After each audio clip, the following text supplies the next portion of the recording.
मैं आपसे ही शुरू करना चाहता हूं। हम नहीं सहमत है यति नरसिम्हानंद सरस्वती से, ना ही वसीम रिजवी से, लेकिन इन लोगों को जान से मारने की धमकियां क्यों? इन लोगों के गर्दन कटी हुई पोस्टरें और तस्वीरें क्यों लगाई जा रही है और ऐसा माहौल क्यों बनाया जा रहा है कि फ्रांस की घटना को भारत में दोहराया जा सकता है?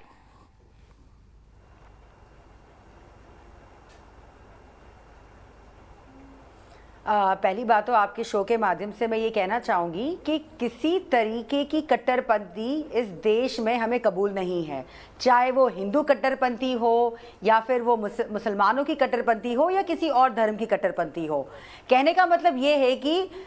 बात सीधी है इस देश के लोगों के लिए, चाहे वो हिंदू है या मुसलमान है, संविधान के ऊपर कुछ नहीं है इस देश के अंदर।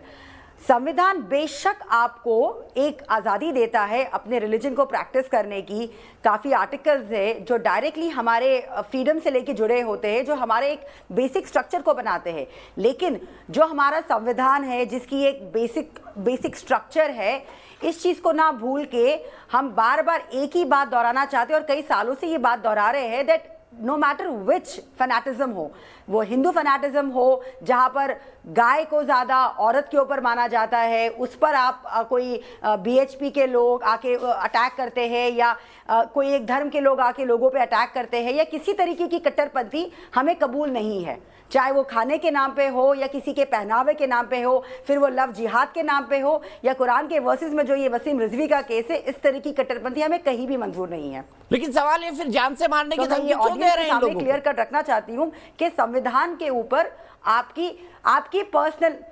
तो मैं आपको बिल्कुल बता रही हूँ कि इस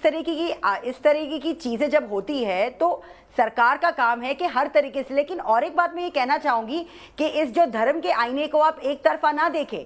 जहां पर आप मुसलमान कट्टरपंथियों की बात करते हो वहीं पर हिंदू कट्टरपंथी या और कोई तरीके की कट्टरपंथी, हर तरीके की कट्टरपंथी को अगर आप एक तरीके से तोलोगे, जैसे अभी हम देख रहे हैं पिछले साल इसी टाइम पर जब तबलीगी जमात के ऊपर जिस तरीके के आरोप लगा गए थे, आज वही कुंभ मेला जहां पर I respect Kumbh Mela, I have been part of Kumbh Mela, लेकिन आज क्या हो रहा है वहां पर? यहां पर आपकी मीडिया कवर अप नहीं कर रही है, हमारे गृह मंत्री जो है, हमारे सीएम वहां पर पहुंच रहे, लाखों की तादाद में लोग पार्टिसिपेट कर रहे, तो ये दो तरफा कानून क्यों?